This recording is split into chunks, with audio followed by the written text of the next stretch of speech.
YouTube, this is the Bucket coming at you today with the Ruger SR9c.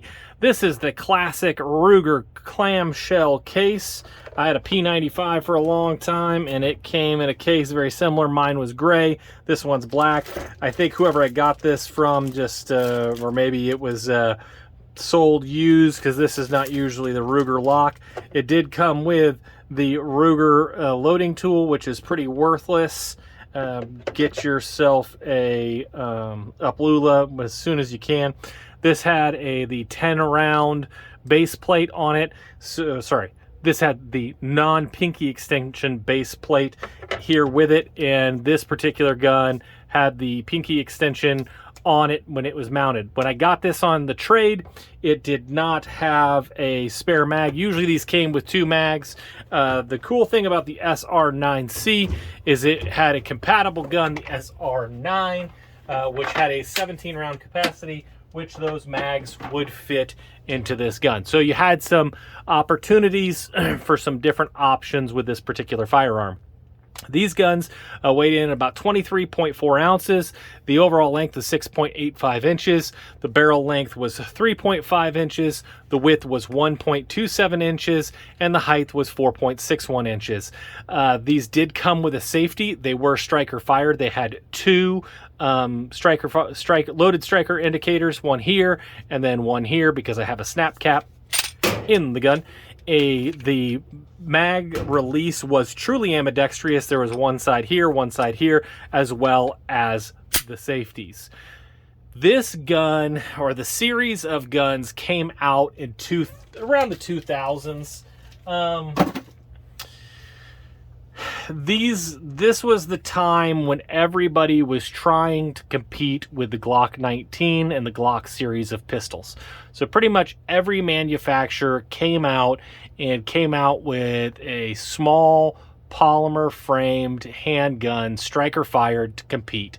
And Ruger was known for having some of the skinnier guns.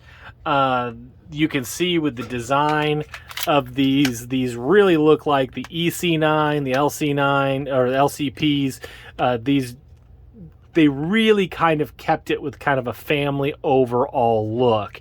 This was the double stack version, and in 2010 they released this gun, the SR9c, to compete with the Glock 26. When they first came out with them, and this was not like Ruger. Ruger's kind of known for taking their time and really making sure that everything that they put out there is going to be highly functional. And unfortunately, when they came out, the first 30,000 of these did not have a dingus here and could discharge if they were dropped, so they were not drop safe. Now, Ruger being Ruger, they came in, they saw the problem, they fixed the problem, and even went out there and told anybody that had from serial number 300 to 30,000, you could send it in, they'd give you the mags to make it more compatible. They put a dingus on it. I think they even put a drop safety in the slide. Ruger's a good company. They don't want a gun that's not safe with their name on it. And after that, they really became much more reliable pistols. They did a lot of things right. 3-dot sights, adjustable rear sight in the rear. Like I said, the ambi release of the mags. They have a true Picatinny rail, loaded chamber indicator in 2 places.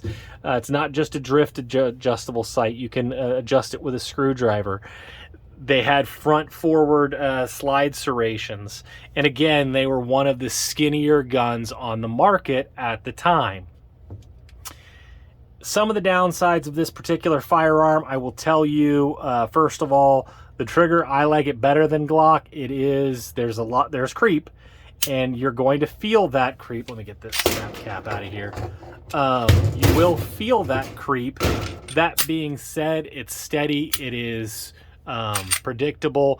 I will tell you that the trigger reset is long.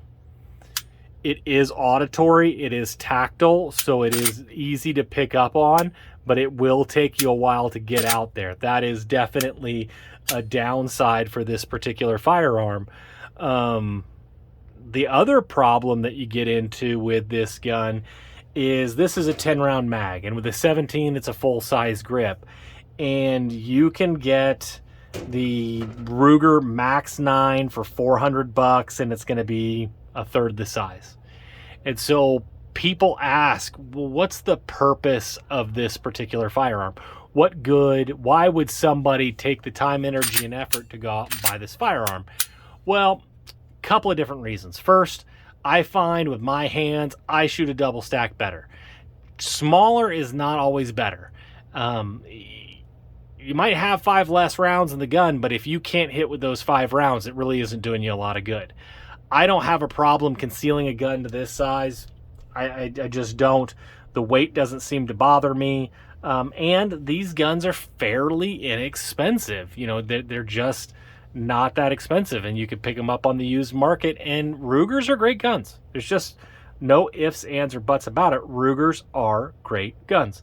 So if you saw one of these in a gun shop and, you know, you like double stack pistols, this might be something right up your alley. As far as disassembly goes, it really does require a tool.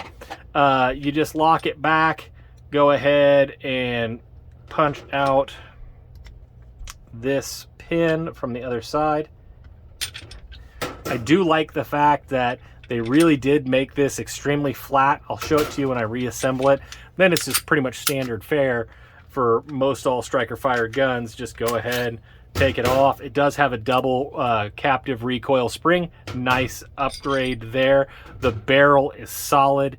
It has really good rifling, polished feed ramp. Does have a port here, and that's to allow the loaded chamber indicator to come in when you have a round in the chamber. To reassemble it, it's the same thing, just in reverse. Comes together nice and easy. Go ahead and get that on there.